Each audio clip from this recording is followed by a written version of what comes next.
What if I told you that you're more beautiful than you realize? Not in the superficial way that the world measures beauty today, but in a profound divine way that most of us have forgotten. Look in the mirror. What do you see? Most of us see our flaws, our imperfections. But what if we could see what God sees? What if we could recognize the divine beauty that was breathed into our very creation? Hi, I'm Arif Akil, a beginner student of sacred reality, Islamic philosophy, and Gnosticism. In our exploration of the heart of Islam by Professor Syed Hussain Nasr, we've discovered divine attributes of God like compassion, love, peace, beauty. But today we're going to learn about how we can actually embody these qualities through what Islam calls Ihsan. What do you think is the highest form of beauty in the world? Is it the sunset skies or ocean's depths? Is it the art in museums or architectural wonders? The highest form of beauty in this world is the beauty of the human soul. And this beauty can be reflected through our acts, through our state, through our presence of Ihsan. What is Ihsan? Ihsan, this single word captures something remarkable. It at once means beauty, goodness, and virtue. It's not about being beautiful or looking beautiful. It's about becoming beauty itself. To possess Ihsan, to possess a state of Ihsan, is to have the virtues of generosity and love and at once be at peace in one's center where God resides. The Quran states, لَقَدْ خَلَقْنَا الْإِنسَانَ فِي أَحْسَنِ تَقْوِيمٍ.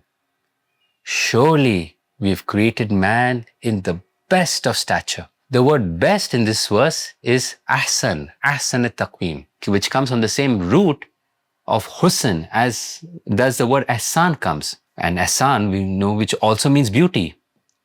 Therefore, the verse could also be translated as لَقَدْ خَلَقْنَا الْإِنسَانَ أَحْسَنَ تَقْوِيمٍ. Surely we created man in the most beautiful stature. When we develop ihsan, something profound happens. We transform, we change. Our thoughts become beautiful because they're based on truth. Our actions become beautiful because they're based on goodness. Everything we create becomes beautiful because it reflects both divine beauty and the beauty of our own souls. To make this practical, someone who has Ihsan, who embodies Ihsan, who reflects Ihsan, shows compassion, shows love because they're connected to divine compassion. They love others because they love God. They are living in peace because they're centered in God. They create beauty because they see God's beauty everywhere.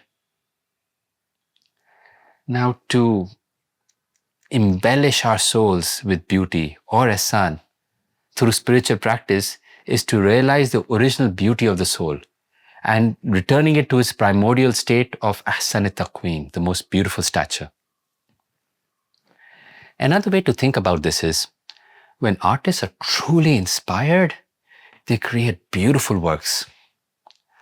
When someone with Ihsan lives their life, their entire existence becomes a work of art.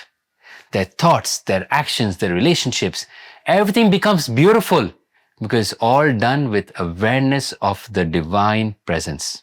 To gain and practice Ihsan is also to respond with beauty of one's soul to the Creator, who is called the best or the most beautiful creators in the Quran, and to whom belong the most beautiful names. Even the most famous Quran verse, Hal Jazaul Ihsan illa al-Ihsan, is the reward of goodness but goodness? It can also be understood to mean, is the reward of beauty but beauty? Is the reward of the soul beautified through ihsan, but the beauty of the One, the Divine?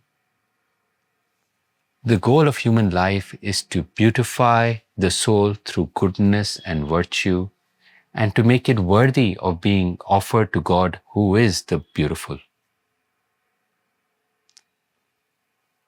Those who possess ihsan, they think through ihsan. They act and create with ihsan. Their thoughts are based on truth, of which beauty and aura is the splendor. Their actions are based on goodness, and what they create reflects the beauty of the object as well as the beauty of the soul of the artisan. To realize ihsan is, according to the famous hadith, is to worship God as if we were to see Him, and if we were not to see Him, He would see us. It is therefore to live in divine intimacy where the perfumed vision of God's compassion, love, peace, and beauty, they are most evident. Professor Nasser starts chapter 5 by sharing that there is a verse written on the throne of God. And that verse is, "Verily, my mercy and compassion precede my wrath."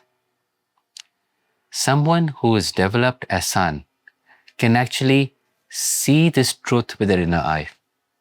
They understand deep in their bones that at the heart of existence lies not harshness, but beauty and mercy. So when we talk about beauty in Islam, we're not just talking about making things look pretty. We are talking about transforming our entire being into something beautiful, something worthy of being offered back to Al-Jamal, to the source of all beauty. That's what ihsan is all about. It's about making our souls so beautiful that they become a fitting gift to present to the divine beloved. So, with this, we conclude our journey through the heart of Islam. And as we conclude, I'd like to read a small section of the conclusion of this book to you. Whether we are Muslims, Hindus, Christians, Jews, spiritual seekers, or even secularists, no matter where in the world we are living, we are in need of meaning in our lives. We need ethical norms to guide our actions. We need a vision that would allow us to live at peace with each other and with the rest of God's creation.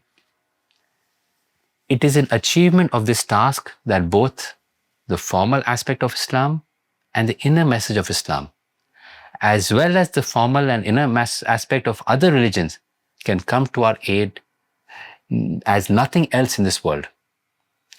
However, of special importance is the inner message.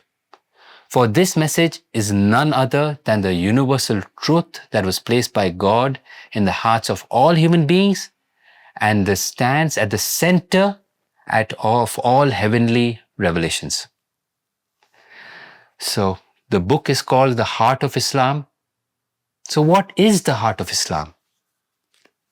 The heart of Islam is nothing else, or is also the Islam of the heart, which is the spiritual virtue or ihsan that enables us to see God everywhere, to be His eyes, ears, and hands in the world.